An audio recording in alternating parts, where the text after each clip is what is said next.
একটি প্রশ্ন দিয়ে শুরু করি আজকের গল্প। যদি এক রাতের মধ্যে তোমার সব কিছু চলে যায়, সম্পদ, সম্মান, পরিচয়, তুমি কি তখনও আল্লাহর উপর ভরসা রাখতে পারবে? এই গল্পটি এমন একজন মানুষের যার সব কিছু চলে গিয়েছিল, যাকে মানুষ পাগল বলেছিল, যাকে তার নিজের শহর থুথু দিয়ে তাড়িয়ে দিয়েছিল। কিন্তু সে জানতো একটাই কথা, আল্লাহ দেখছেন। আর সেই বিশ্বাসের ফল সুমিষ্ঠ হয়েছিল, এত সুমিষ্ঠ যে শুনলে তোমার চোখে পানি আসবেই। বহু বছর আগের কথা। আরবের বুকে এক মরুময় শহর ছিল, নাম ছিল আল-ওয়াদি। মরুভূমির বালির মাঝে গড়ে ওঠা এই ছোট্ট শহরে ছিল একটি বড় বাজার, একটি পুরনো মসজিদ আর কয়েকশো পরিবারের জীবন।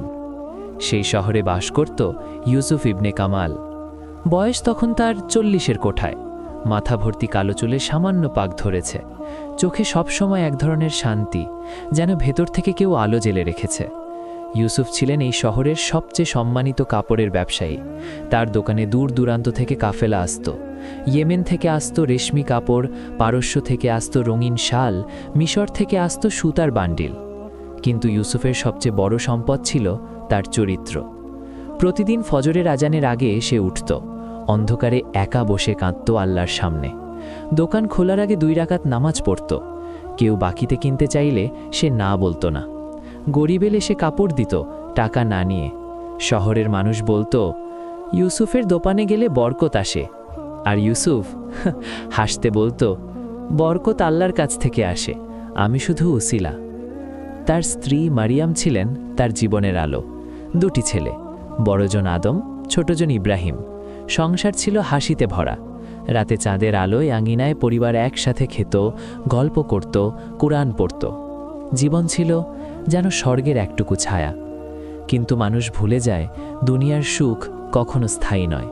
আল্লাহ মাঝে মাঝে তার প্রিয় বান্দাকে পরীক্ষায় ফেলেন, কারণ সোনাকে খাঁটি করতে হলে আগুনের ভেতর দিয়ে যেতে হয়। শীতের এক রাত, ইউসুফ মসজিদ থেকে এশার নামাজ পড়ে ফিরছিলেন। আকাশে তারা ছিল, বাতাসে ঠান্ডার কামড় ছিল, মনে ছিল প্রশান্তি। বাড়ির কাছে আসতেই দেখলেন দূর থেকে কেউ দৌড়ে আসছে। তার দোকানের কর্মচারী হামিদ। মুখ ফ্যাকাশে, চোখে আতঙ্ক। উস্তাদ, উস্তাদ! কি হয়েছে হামিদ? থামো, দম নাও। উস্তাদ, কাফেলা ডুবে গেছে। ইউসুফের বুকের ভেতরটা একটু কেঁপে উঠল। সেই মরশুমে তিনি তার জীবনের সবচেয়ে বড় বিনিয়োগ করেছিলেন। পুরো সঞ্চয় দিয়ে একটি বিশাল কাফেলায় মাল পাঠিয়েছিলেন, ইয়েমেন থেকে বিরল কাপড়ের চালান। সেই মাল বিক্রি হলে তিনি তার বাড়ির ঋণ শোধ করতেন, ছেলেদের মাদ্রাসায় পাঠাতেন, একটি নতুন দোকান নিতেন। কিন্তু সেই রাতে লোহিত সাগরে ঝড় উঠেছিল, কাফেলার জাহাজ ডুবে গিয়েছিল। সব মাল, সব টাকা তলিয়ে গিয়েছিল অন্ধকার পানির নিচে। ইউসুফ একটু চুপ করে দাঁড়িয়ে রইলেন। হামিদ ভয়ে কাঁদছিল, ভাবছিল উস্তাদ হয়তো মাথায় হাত দিয়ে বসে পড়বেন, চিৎকার করবেন, অথবা অজ্ঞান হয়ে যাবেন। কিন্তু ইউসুফ শুধু আকাশের দিকে তাকালেন। তারপর ধীরে ধীরে বললেন, ইন্না লিল্লাহি ওয়া ইন্না ইলাইহি রাজিউন। আমরা আল্লাহর জন্য আর আল্লাহর কাছেই আমাদের ফিরে যেতে হবে। হামিদ অবাক হয়ে তাকিয়ে রইল। ইউসুফ বাড়ির দিকে পা বাড়ালেন। পরের দিন সকাল থেকেই শহরে খবর ছড়িয়ে গেল, ইউসুফের সব শেষ, পুরো সম্পদ গেছে, ঋণের বোঝায় ডুবে যাবে। বাজারে যারা আগে সালাম দিত তারা এখন রাস্তা পাল্টে হাঁটে, যারা তার দোকানে চা খেত তারা এখন অন্য দোকানে বসে। যারা বলতো, ইউসুফ ভাই মাশাআল্লাহ, কত নেককার মানুষ, তারাই এখন বলছে, এত বড় লোকসান মানে বুঝতেই পারছো কোথাও গোনা আছে। মানুষ এরকমই, সুখে পাশে থাকে, দুঃখে পিঠ দেখায়। কিন্তু আসল পরীক্ষা তখনও আসেনি। কয়েক সপ্তাহ পর ইউসুফের বাড়ির মালিক এসে বলল, বাড়ি ছেড়ে দাও, ঋণ শোধ করতে পারবে না, তাই বাড়ি নেব। দোকানের ঘরের মালিক বলল, দোকান খালি করো। একে একে সব চলে গেল। স্ত্রী মারিয়াম চোখের পানি আটকে রাখলেন। ছেলেরা বুঝতে পারছিল না কি হচ্ছে। ছোট ইব্রাহিম বাবার হাত ধরে বলল, আব্বু, আমরা কোথায় যাব? ইউসুফ ছেলের মাথায় হাত বুলিয়ে বললেন, আল্লাহর কাছে। সেই রাতে তারা শহরের বাইরে একটি পুরনো ভাঙা ঘরে আশ্রয় নিলেন। কোনো চাদর নেই, কোনো বালিশ নেই, মেঝেতে বালি, ছাদে ফাটল, রাতের ঠান্ডা বাতাস ঢুকছিল। মারিয়াম কাঁদছিলেন নিঃশব্দে। ইউসুফ উঠে দাঁড়ালেন, অন্ধকারে 2 হাত তুললেন। ইয়া আল্লাহ, তুমি দিয়েছিলে, তুমি নিয়েছ, তুমি আমার রব, তোমার ফয়সালায় আমি রাজি। তুমি যা রেখেছ তা যথেষ্ট। তুমি যা নিয়েছ তার মালিক তুমিই ছিলে। শুধু এটুকুই বললেন। তারপর মেঝেতে সিজদায় পড়ে গেলেন। দীর্ঘ সময় কাঁদলেন, কিন্তু সেই কান্না অভিযোগের নয়, ছিল আত্মসমর্পণের। পরের কয়েক মাস ছিল ইউসুফের জীবনের সবচেয়ে কঠিন সময়। তিনি বাজারে কাজ খুঁজলেন, কেউ দিল না। তিনি পুরনো বন্ধুদের কাছে গেলেন, দরজা বন্ধ পেলেন। একদিন রাস্তায় হাঁটছিলেন, একজন পুরনো পরিচিত তাকে দেখে জোরে বলল, দেখো, এই হলো সেই বড় ব্যবসায়ী, এখন পথে পথে ঘুরছে। হাসির শব্দ উঠল চারিদিক থেকে। ইউসুফ থামলেন না, মাথা নিচু করলেন না, শুধু ভেতর ভেতর বললেন, ইয়া আল্লাহ, তুমি শুনছ, তুমি দেখছ। আর সামনে হাঁটলেন। এটাই তাওয়াক্কুল। শুধু মুখে বলা নয়, সত্যিকারের বিশ্বাস হলো সেটা যেটা অপমানের মাঝেও টলে না, দুঃখের মাঝেও ভাঙে না। একদিন মসজিদের ইমাম সাহেব ইউসুফকে ডাকলেন। বললেন, ইউসুফ, তোমাকে দেখছি, তোমার চোখে এখনও সেই আলো আছে, কিভাবে? ইউসুফ বললেন, হুজুর, আমি একটা কথা বুঝেছি। আল্লাহ যখন কিছু নেন তখন হাত খালি করেন, আর হাত খালি হলেই তো আল্লাহ নতুন কিছু দিতে পারেন। ভরা হাতে নতুন কিছু ধরা যায় না। ইমাম সাহেব চুপ করে রইলেন। তারপর বললেন, ইউসুফ, তোমার মতো বিশ্বাস আমি কম মানুষে দেখেছি। মাস পেরিয়ে গেল। ইউসুফ ছোটোখাটো কাজ করতে লাগলেন। কখনো কারো বাগানে পানি দিতেন, কখনো বাজারে মাল বহন করতেন। সন্ধ্যায় যা পেতেন তাই দিয়ে পরিবার চালাতেন। একদিন ফিরে দেখলেন মারিয়াম কাঁদছেন। কি হয়েছে? ইব্রাহিম 2 দিন ধরে জ্বরে পড়েছে, ওষুধের টাকা নেই। ইউসুফের বুকটা কেঁপে উঠল। সন্তানের কষ্ট, এটা সহ্য করা সবচেয়ে কঠিন। তিনি বাইরে বেরিয়ে গেলেন। একজনের কাছে গেলেন, দুজনের কাছে গেলেন, কেউ সাহায্য করল না। রাত হয়ে আসছিল। অবশেষে মসজিদের সামনে এসে দাঁড়ালেন। ভেতরে ঢুকলেন। একা অন্ধকারে বসে 2 হাত তুললেন। ইয়া আল্লাহ, আমি ক্লান্ত, কিন্তু তোমার উপর আমার বিশ্বাস ক্লান্ত হয়নি। আমার ছেলেকে সুস্থ করো। তুমি শাফি, তুমি কাফি, তুমি ছাড়া আমার আর কেউ নেই। দীর্ঘ সময় কাঁদলেন। তারপর উঠে দাঁড়ালেন। মসজিদ থেকে বেরোতেই দেখলেন দরজার কাছে একজন বৃদ্ধ লোক দাঁড়িয়ে। অপরিচিত চেহারা, পথিক মনে হচ্ছে, গায়ে ধুলো, হাতে লাঠি। বৃদ্ধ বললেন, বাছা, তোমার চোখে কান্নার চিহ্ন, কি হয়েছে? ইউসুফ বললেন, কিছু না চাচা, আল্লাহর কাছে দোয়া করছিলাম। বৃদ্ধ বললেন, ছেলে অসুস্থ? ইউসুফ চমকে গেলেন। আপনি জানলেন কি করে? বৃদ্ধ শুধু হাসলেন। তারপর তার ঝোলা থেকে একটি কাপড়ের পুটলি বের করলেন। এটা নাও, আমি একজন হাকিম, এই ভেষজ দিয়ে পানি গরম করে খাওয়াও, ইনশাআল্লাহ সকালে জ্বর নামবে। ইউসুফ বললেন, চাচা, আমার কাছে টাকা নেই। বৃদ্ধ বললেন, আমি চাইনি। তারপর চলে গেলেন। ইউসুফ ঘরে ফিরলেন। ভেষজ খেয়ে পানি গরম করলেন, ইব্রাহিমকে খাওয়ালেন। ভোরের আলো ফোটার আগেই ইব্রাহিমের জ্বর নেমে গেল। ইউসুফ সিজদায় পড়ে গেলেন। এবার কান্না ছিল কৃতজ্ঞতার। এখানে একটু থামুন। ভাবুন, এই মুহূর্তে ইউসুফের কাছে কি ছিল? টাকা নেই, বাড়ি নেই, সম্মান নেই, কাজ নেই, কিন্তু আল্লাহ ছিলেন। আর আল্লাহ থাকলে সত্যিই কি আর কিছু লাগে? এই প্রশ্নটা নিজেকে জিজ্ঞেস করুন, কারণ গল্পের সবচেয়ে বড় মোড় এখনও আসেনি। একটা কথা আছে, রাত যখন সবচেয়ে গভীর হয় তখনই ভোরের আলো সবচেয়ে কাছে থাকে। ইউসুফ জানতেন না তার জীবনের সবচেয়ে বড় পরিবর্তন মাত্র কয়েকদিন দূরে। সেদিন সকালে বাজারে গিয়েছিলেন ছোটোখাটো কাজের আশায়। বাজারে ঢুকতেই দেখলেন একটা বড় কাফেলা এসে থেমেছে। উটের শাড়ি, মালের বোঝা, সঙ্গে অনেক লোক, দূরদেশের পোশাক, অপরিচিত চেহারা। কাফেলার সর্দার ছিলেন একজন বয়স্ক ব্যবসায়ী, নাম আবু সালেম। চোখে তীক্ষ্ণ দৃষ্টি, গলায় কর্তৃত্বের সুর। তিনি বাজারে ঢুকে চারদিকে তাকাচ্ছিলেন। হঠাৎ ইউসুফের দিকে চোখ পড়ল। কাছে এলেন, জিজ্ঞেস করলেন, তুমি কি এই শহরের মানুষ? জি। কাপড়ের ব্যবসা জানো? ইউসুফ একটু থামলেন, তারপর বললেন, আগে করতাম। আবু সালেম তার চোখের দিকে তাকিয়ে রইলেন কিছুক্ষণ। মানুষ চেনার অভিজ্ঞতা যাদের আছে তারা চোখ দেখেই বুঝতে পারেন সামনের মানুষটা বিশ্বাসযোগ্য কিনা। তিনি বললেন, আমার সাথে এসো। কাফেলার তাঁবুতে বসলেন দুজন। আবু সালেম বললেন, আমি বহু দেশ ঘুরেছি, মানুষ চিনি। তোমার চোখে একটা জিনিস আছে যা আমি খুব কম মানুষে দেখেছি, সততা এবং প্রশান্তি। আমার একজন বিশ্বস্ত প্রতিনিধি দরকার এই শহরে। আমার মাল দেখবে, বিক্রি করবে, হিসাব রাখবে, বিনিময়ে লাভের একটা অংশ পাবে। ইউসুফ চুপ করে রইলেন। আবু সালেম বললেন, কি ভাবছ? ইউসুফ বললেন, ভাবছি আল্লাহর শুকরিয়া কিভাবে আদায় করব। আবু সালেম থমকে গেলেন, তারপর ধীরে হাসলেন। বললেন, তোমার মতো মানুষই আমার দরকার ছিল। সেই দিন থেকে ইউসুফের নতুন যাত্রা শুরু হলো। আবু সালেমের মালের প্রতিনিধি হিসেবে কাজ শুরু করলেন। ছোট্ট একটি জায়গায় মাল রাখলেন, বিক্রি শুরু করলেন। কিন্তু এবার তিনি আগের চেয়েও বেশি সতর্ক ছিলেন। প্রতিটি লেনদেনে সততা, প্রতিটি ক্রেতার সাথে ন্যায্য ব্যবহার, কারো সাথে প্রতারণা নয়, কারো হক মারা নয়, এবং প্রতিদিন ফজরের আগে উঠে সেই একই দোয়া, ইয়া আল্লাহ, তুমি আমার রিজিকের মালিক, আমি শুধু তোমার উপর ভরসা করি। কয়েক মাসের মধ্যে মানুষ আবার তার কাছে আসতে শুরু করল। এবার শুধু কাপড় কিনতে নয়, পরামর্শ নিতেও। ইউসুফ ভাই, আমার ছেলের বিয়েতে কোন কাপড় নেব? ইউসুফ ভাই, এই ব্যবসায় কিভাবে শুরু করব? মানুষ আবার সম্মান করতে শুরু করল। কিন্তু ইউসুফ এবার আর সম্মানে গলে গেলেন না, কারণ তিনি শিখে গিয়েছিলেন মানুষের সম্মান আর অসম্মান দুটোই অস্থায়ী, শুধু আল্লাহর সন্তুষ্টি চিরস্থায়ী। 1 বছর পেরোল। আবু সালেম আবার এলেন। ইউসুফের কাজ দেখে মুগ্ধ হলেন।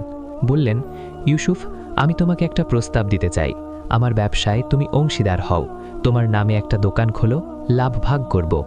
ইউসুফের চোখে পানি এসে গেল। মনে পড়ল সেই রাতের কথা যখন সব হারিয়েছিলেন। মনে পড়ল সেই ভাঙা ঘরের কথা। মনে পড়ল সেই বৃদ্ধ হেকিমের কথা যিনি বিনা পয়সায় ওষুধ দিয়েছিলেন। বললেন, আবু সালেম ভাই, এই সুযোগ আমি নিজে তৈরি করিনি, আল্লাহ তৈরি করেছেন, আমি রাজি। দোকান খুলল। এবার শুধু আলওয়াদি নয়, আশেপাশের শহর থেকেও মানুষ আসতে লাগল। ইউসুফের নাম ছড়িয়ে পড়ল। সৎ ব্যবসায়ী, ন্যায্য দাম, বিশ্বস্ত মানুষ। একদিন দোকানে এলেন একজন বৃদ্ধ। ইউসুফ তাকে দেখতেই চমকে উঠলেন। সেই বৃদ্ধ যিনি সেই রাতে মসজিদের দরজায় দাঁড়িয়েছিলেন, যিনি ইব্রাহিমের জন্য ভেষজ দিয়েছিলেন। চাচা, আপনি? বৃদ্ধ হাসলেন, তোমাকে খুঁজে পেলাম অবশেষে। কে চাচা আপনি? সেই রাতে আপনি কোথা থেকে এসেছিলেন? আমি আপনাকে আর খুঁজে পাইনি। বৃদ্ধ চুপ করে রইলেন কিছুক্ষণ, তারপর বললেন, বাছা, আমি একজন সাধারণ পথিক, কিন্তু সেই রাতে আমি মসজিদের বাইরে দাঁড়িয়ে তোমার দোয়া শুনেছিলাম। তুমি এত কষ্টে ছিলে, কিন্তু আল্লাহর বিরুদ্ধে একটি কথাও বলনি, শুধু চেয়েছিলে। আমার মন গলে গিয়েছিল। ইউসুফের চোখ ভিজে এলো। বৃদ্ধ বললেন, জানো, আমি আবু সালেমের বাবা। ইউসুফ থমকে গেলেন।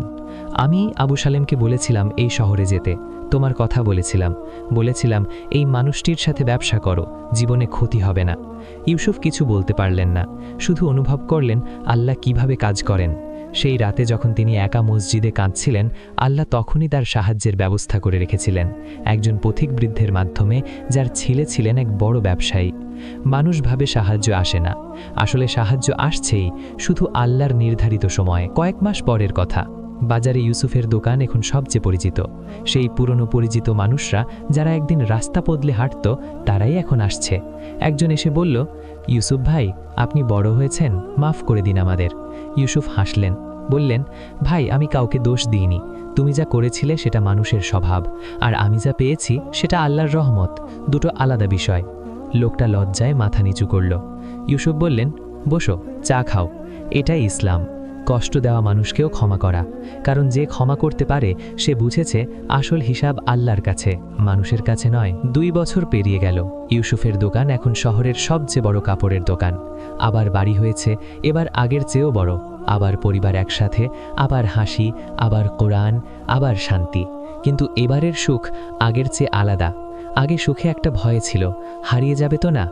এখন সেই ভয় নেই, কারণ ইউসুফ এখন বোঝেন সুখ দুঃখ দুটোই আল্লাহর দান, দুটোতেই আল্লাহর পরিকল্পনা আছে, দুটোতেই কল্যাণ আছে। একদিন রাতে আঙিনায় বসে ইউসুফ আর তার 2 ছেলে।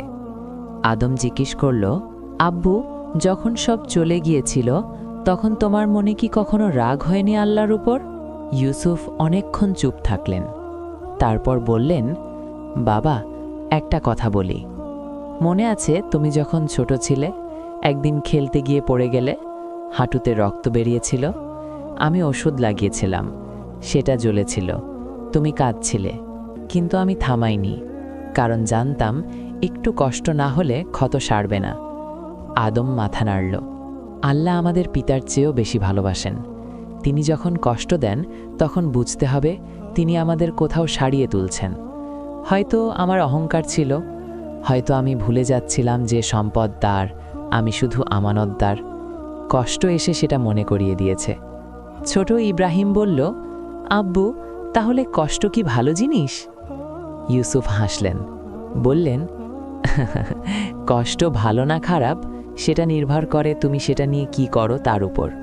যদি কষ্ট পেয়ে আল্লাহর কাছে যাও সেটা রহমত, যদি কষ্ট পেয়ে আল্লাহ থেকে দূরে যাও সেটা বিপদ। চাঁদের আলো আঙিনায় পড়েছিল। তিনজন চুপ করে বসে রইলেন। সেই নীরবতায় ছিল এক গভীর শান্তি। একদিন এক তরুণ ব্যবসায়ী এসে বলল, ইউসুফ চাচা, আমার ব্যবসায় এখন অনেক ক্ষতি হচ্ছে, মনে হচ্ছে আর পারবো না। আল্লাহ কি আমাকে ছেড়ে দিয়েছেন? ইউসুফ তার কাঁধে হাত রাখলেন, বললেন, বাবা, আল্লাহ কাউকে ছাড়েন না, তিনি শুধু পরীক্ষা করেন, আর পরীক্ষায় যে ধৈর্য ধরে সে পায় এমন কিছু যা সে কল্পনাও করেনি। তরুণটি বলল, কিন্তু আমি ভয় পাচ্ছি। বললেন, ভয় পাওয়া স্বাভাবিক, কিন্তু ভয় পেয়ে আল্লাহর দিকে ফিরে যাও, পালিয়ে যেও না, কারণ পালানোর জায়গা নেই কোথাও। আল্লাহ ছাড়া আশ্রয় নেই, আল্লাহ ছাড়া আশ্রবি নেই। তরুণটির চোখে পানি এসে গেল। ইউসুফ বললেন, আমার গল্প শুনতে চাও? সেদিন ইউসুফ তরুণটিকে তার পুরো গল্প বললেন। সেই রাতের কথা, সেই ভাঙা ঘরের কথা, সেই অপমানের কথা, সেই মসজিদের কথা, সেই বৃদ্ধের কথা। গল্প শেষ করে বললেন, বাবা, আমি একটা জিনিস বুঝেছি। তাওয়াক্কুল মানে এই নয় যে তুমি কিছু করবে না, বসে থাকবে। তাওয়াক্কুল মানে হলো তুমি তোমার সাধ্যমতো চেষ্টা করবে, তারপর ফলাফল আল্লাহর উপর ছেড়ে দেবে। দরজায় কড়া নাড়বে, কিন্তু দরজা খোলে কিনা সেটা আল্লাহর ইচ্ছা। আর সবচেয়ে বড় পুরস্কার কি জানো? সম্পদ ফিরে আসা নয়, সবচেয়ে বড় পুরস্কার হলো সেই প্রশান্তি যেটা কষ্টের মাঝেও থাকে, সেই বিশ্বাস যেটা ঝড়েও টলে না। এটা আল্লাহ দেন শুধু তার বিশেষ বান্দাদের। তরুণটি চলে গেল। ইউসুফ একা দোকানে বসে রইলেন। বাইরে সূর্য ডুবছিল, আকাশ লাল হয়ে গেছে, আজানের সুর ভেসে আসছিল দূর থেকে। ইউসুফ উঠে দাঁড়ালেন। আবার সেই একই কাজ, দোকান বন্ধ করে মসজিদের দিকে হাঁটা। পথে একটু থামলেন, আকাশের দিকে তাকালেন, মনে মনে বললেন, ইয়া আল্লাহ, তুমি নিয়েছিলে, তুমিই দিয়েছ, কিন্তু সবচেয়ে বড় যা দিয়েছ তা হলো তোমার উপর ভরসা রাখার শক্তি। এই শক্তি যার আছে সে কখনো সত্যিকার অর্থে গরিব নয়। প্রিয় বন্ধু, আজকের এই গল্প শুধু ইউসুফের নয়, এটা তোমার আমার সবার গল্প। আমরা সবাই কোনো না কোনো সময় সেই ভাঙা ঘরে থাকি, যেখানে অন্ধকার থাকে, ঠান্ডা বাতাস থাকে, আর মনে হয় আর পারবো না। কিন্তু সেই মুহূর্তে একটাই কাজ করো, হাত তোলো, আল্লাহর দিকে তাকাও, বলো, ইয়া আল্লাহ, তুমি আছো, আমি তোমার উপর ভরসা করি। ব্যাস, এটুকুই যথেষ্ট। কারণ আল্লাহ কখনো তার বান্দাকে ছেড়ে দেন না। তিনি শুনছেন, তিনি দেখছেন, তিনি পরিকল্পনা করছেন তোমার জন্য, তোমার কল্যাণে। আর বিশ্বাসের ফল সত্যিই সুমিষ্ট। ইয়া আল্লাহ, আমাদের হৃদয়ে তাওয়াক্কুলের নূর দাও। কষ্টের সময় আমাদের পা যেন না কাঁপে, পরীক্ষায় আমাদের বিশ্বাস যেন না ভাঙে। আর তোমার উপর ভরসা করে যে পথ চলে তাকে তুমি কখনো একা ছেড়ে দিও না। আমিন।